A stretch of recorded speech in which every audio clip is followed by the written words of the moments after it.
istrinya baik, anaknya pasti baik. Betul. Tapi kalau suami baik, anak belum tentu baik. Betul. Kita ulang sekali lagi, bisa? Kalau istri baik, anak pasti baik. Tapi kalau suami baik, anak belum tentu baik. Mana contohnya? Nabi Nuh alaihi salam. Nabi Nuh itu baik apa enggak baik? Baik, tapi anaknya anak durhaka, namanya Kan'an, gara-gara istrinya tidak baik. Makanya bapak, kalau istri bapak tidak baik, oh, inilah. Kalau dia tidak baik, belajar kepada ibu-ibu di kota Waringin Barat yang sudah baik, bah. Ajak kursus kemarin. Ini orang baik-baik semua nih. Suaminya tidak baik, namanya Azar, tapi anaknya justru jadi orang baik. Siapa anaknya? Ibrahim. Ibrahim itu bapaknya tidak baik, tapi emaknya perempuan yang baik. Akhirnya apa yang terjadi? Anaknya menjadi anak yang baik. Anak yang baik. Makanya ibu, kalau ada suami ibu yang agak-agak seperti Fir'aun, sabar-sabar. Sabar. Pulang dari sini, bang, insya Allah aku tetap sabar bersamamu, bang, sampai kau ditenggelamkan di Laut Merah, bang. Karena kata Ustadz Somad tadi, insya Allah anakku akan menjadi baik. Suami ibu boleh jadi tak baik, boleh jadi dia perampok, boleh jadi pecandu narkoba, boleh jadi dia sakau, tapi ibu masih ada satu harapan. Anak yang ibu kandung, anak yang ibu didik, anak yang ibu berikan akhlakul karimah, dia yang akan menjadi pelindung penaung. Di tengah malam dia akan berdoa, Rabbighfirli wali walidayya warhamhuma kama rabbayani shaghira. Maka ibu jangan berputus asa. Kadang banyak ibu-ibu ini putus asa, pulang ke rumah suami selingkuh, mabuk, langsung pergi ke kamar mandi, minum teh botol. Minum super pel. Enggak mati. Seminggu setiap ngomong bubuih.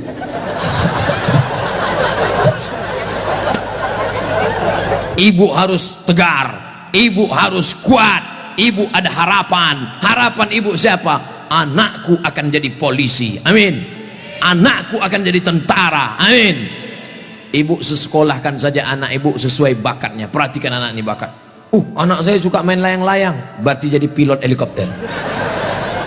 Anakku suka mandi hujan, angkatan laut.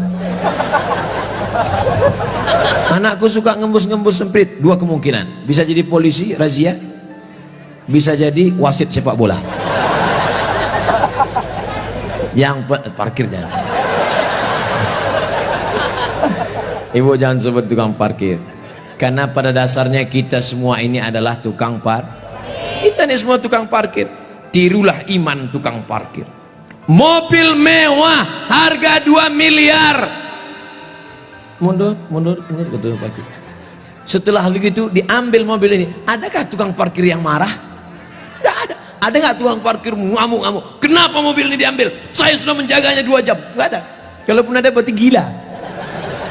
Kita itu juga di dunia ini sama seperti iman tukang parkir. Mobil itu titipan, rumah itu titipan, anak itu titipan, kebun itu titipan. Kita hanya menjaganya di dunia, dan setelah itu kita akan mati. Ada yang punya kita? Tidak. Makanya bapak, berapa banyak bapak ketika istrinya meninggal, ya nggak ada nangis. Pas ditanya, bapak nggak nangis? Titipan Pak Ustaz. Ustadz ini ceramah nggak enak, pas giliran mati istri aja. Oke, sekarang kita balik.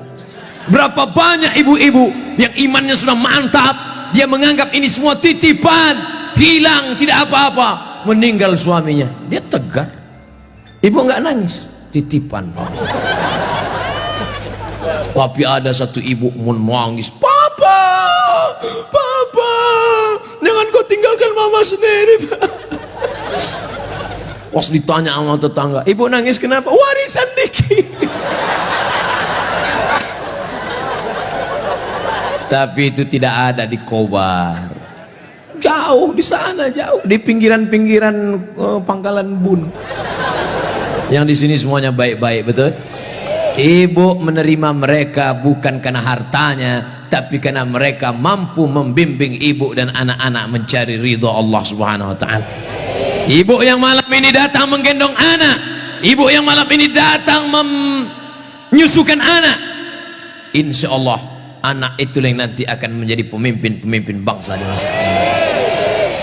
Makanya ibu sabar-sabar. Berapa kali ibu diusir dari majelis karena anaknya menangis, betul? Mau akad nikah, aku nikahkan engkau dengan anakku dengan mahar seperangkat alat sholat.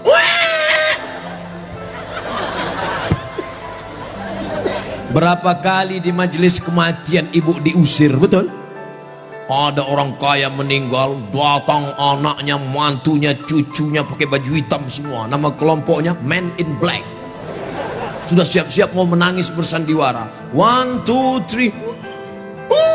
Rupanya anak ibu lebih kuat lagi nangisnya. Akhirnya tuan rumah marah, pergi pulang bawa anak. Berapa banyak ibu yang malu di depan orang banyak karena anaknya ingin naik mobil tetangga yang lebih mewah, lebih mahal. Tapi hari ini kesedihan ibu terbayar karena anak ibu adalah anak-anak yang soleh. Siapa yang lebih berbahagia, ibu apa bapak? Kan ibu bisa ngandung karena mereka kan. Sekarang saya tanya, siapa yang paling berbahagia, ibu atau bapak? Mereka tetap bertahan, Pak. Bapak Ibu yang dimuliakan Allah Subhanahu wa taala, siap menjaga persatuan? Jaga persatuan, karena negeri yang kita bangun dengan indah ini akan jadi hancur berkeping kalau tidak ada persatuan dan kesatuan, betul? Maka persatuan ini sama seperti tiang gawang. Kok Ustaz tiba-tiba ingat tiang gawang? Itu tiang gawang, itu tiang gawang. Ibu jaga gawang, jangan sampai kebobolan. Bapak striker, penyerang. Papa silakan kau pergi sejauh mata memandang, tapi di hari petang kau harus membawa uang. Untuk apa? Untuk anak-anak kita, supaya dia tidak makan riba, makan haram. Striker tidak pernah diejek oleh kiper. Kiper tidak pernah marah-marah. Apa kata kiper? Hei striker, kok enak aja di sana, tolong gantian kau jaga sini. Tidak ada, karena mereka sudah siap bagi-bagi bagi tugas. Ceramah di tanah lapang, Ustaz Somad. Ceramah di stadion, Ustaz Somad. Ceramah di TV, Ustaz Somad. Ceramah di YouTube, Ustaz Somad. Tapi yang ngajar di pesantren, yang ngajar di ma'had, yang ngajar di sekolah, para habaib dan ulama, kami udah bagi-bagi tugas. Makanya Habib ulama nggak pernah ngejek. Apa itu Somad itu? Ceramahnya di lapangan aja. Apa itu Abu Somad itu? Ceramahi ibu-ibu aja, Ustaz gatal. Kan kita udah bagi-bagi tadi. Makanya nonton jangan sepotong-sepotong. Kesana 45 menit, kesini 45 menit, belum, sebentar lagi habis. Masya Allah, tabarakallah, masih lama rupanya. Saudara yang dimuliakan Allah Subhanahu wa taala, di tempat laki-laki Abdul Somad bicara 3, bersama, jaga persatuan kesatuan. Yang kedua, ramaikan masjid dengan sholat berjamaah. Yang ketiga, makmurkan masjid dengan belajar agama, fikih, hadis, tafsir. Siap mengamalkan yang 3? Yang perempuan, yang pertama, ibu jangan sedih, ibu jangan depresi, hadapi masa depan. Didik anak-anak menjadi anak-anak yang soleh dan solihah. Ada pondok pesantren di Kobar. Tamat SD. Sebelum SD jangan sedih, kasihan. Ingusnya 12. Kalau 11 itu biasa, bengkok. Belum sampai hati. Ustaz Somad dulu pesantren, saya masuk pesantren tamat SMP, kegedean. Yang paling bagus taman SD, masuk pesantren. Siap memasukkan anak ke pesantren taman SD? Janji? Ibu ingat, ibu punya uang banyak, belikan dia gadget, belikan dia motor, belikan dia mobil. Dia kaya, dia banyak uang, dia ganteng, dia cantik, tapi dia sakau, gemetar, sakit, gak ada gunanya. Makanya benteng terakhir menjaga anak-anak kita adalah pondok pesantren.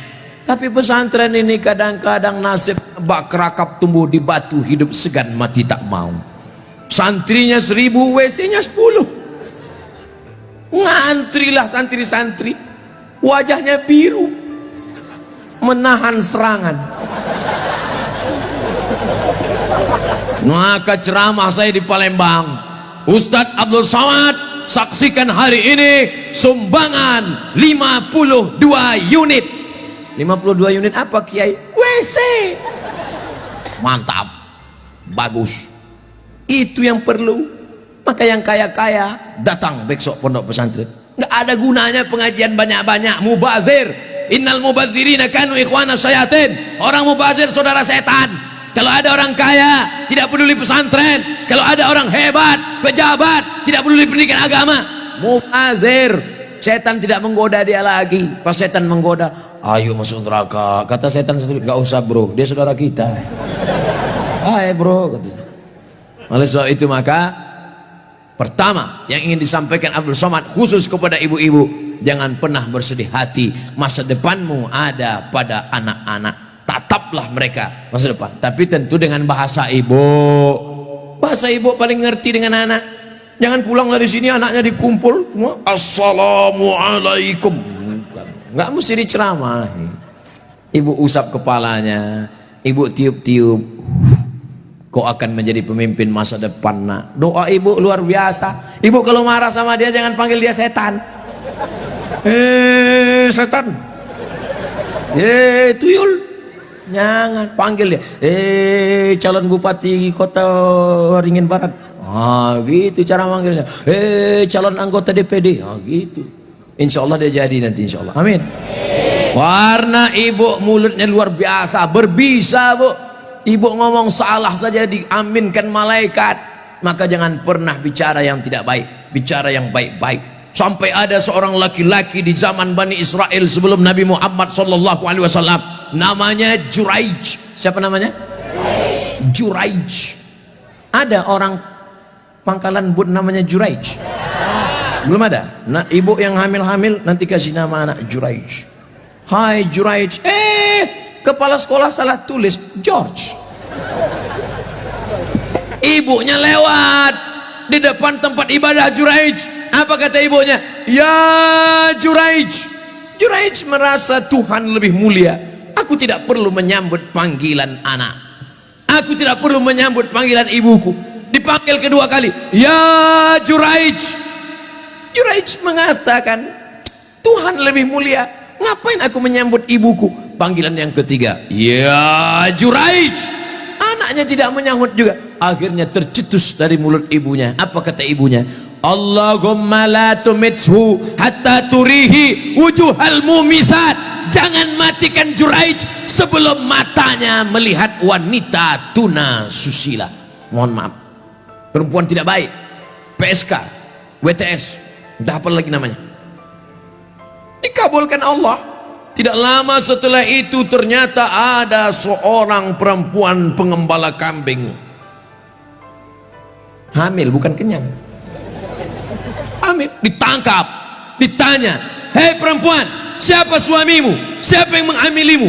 Perempuan itu menjawab, Juraij. Yang menghamili saya adalah Juraij. Kira-kira masuk akal nggak Juraij menghamili perempuan yang nakal ini?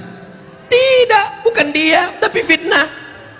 Dipertemukan Juraij dengan perempuan nakal. Rupanya Allah hanya ingin mengabulkan doa si ibu. Kata si ibu, jangan matikan Juraij sebelum matanya melihat wanita tuna.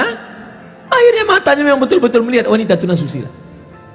Melihat, padahal tidak mungkin ahli ibadah ketemu dengan wanita tuna susila.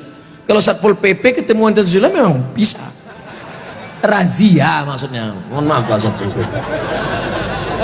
Ini Juraij, orang soleh. Akhirnya ketemu, mengaku. Siapa yang menghamilmu? Ini Juraij. Ditangkap Juraij, difitnah Juraij. Ternyata kau jahat Juraij. Kerjamu ibadah, rupanya pekerjaanmu di balik ini semua menodai pengembala kambing. Dihancurkan tempat ibadahnya, hancur berkeping. Kata Juraij, jangan bunuh aku sebelum anak ini lahir. Setelah anak itu lahir, ditusuk Juraij pakai pusar, pakai telunjuknya, tusuk. Juraij bertanya kepada anak yang baru lahir itu, Who is your father? Itu bahasa Pangkalan Bun. Siapa bapakmu? Anak itu menjawab, ra'il ghanam, koboi. Bapak saya adalah pengembala kambing. Akhirnya mereka cium kaki Juraij. Mereka bangunkan tempat ibadah Juraij dari emas. Juraij tersenyum.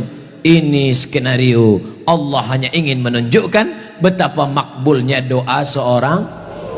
Kira-kira ibu bisa nggak menceritakan itu ke anak cucu ibu nanti? Nggak usah dihafal, hidupkan aja MP3-nya. Cari nanti Abdul Somad Pangkalan Bun, Abdul Somad Official. Subscribe, like, and share. Anakku, kau jangan melawan ibu nak, karena kalau ku katakan kau jadi katak, kau langsung jadi hantu. Nih ceramah Ustadz Somad tadi malam, dengar baik-baik. Gimana? Iya mah, itu insyaallah ibu anaknya semua baik-baik ya. Yang lalu-lalu apa boleh buat tai kambing bulat-bulat. Nasi sudah jadi tai ayam. Nasi tidak bisa kita rubah lagi, Bu.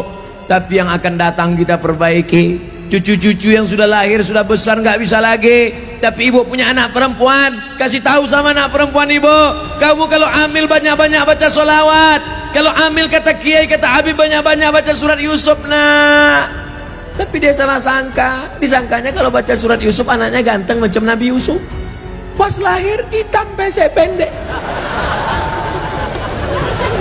Wah kiai, Habib, kenapa anak saya begini? Kiai sama Habib nggak marah. Mereka nggak pernah marah. Kenapa anak saya begini? Saya susah baca surat Yusuf. Kenapa anak saya nggak ganteng seperti Nabi Yusuf? Suami ente mana?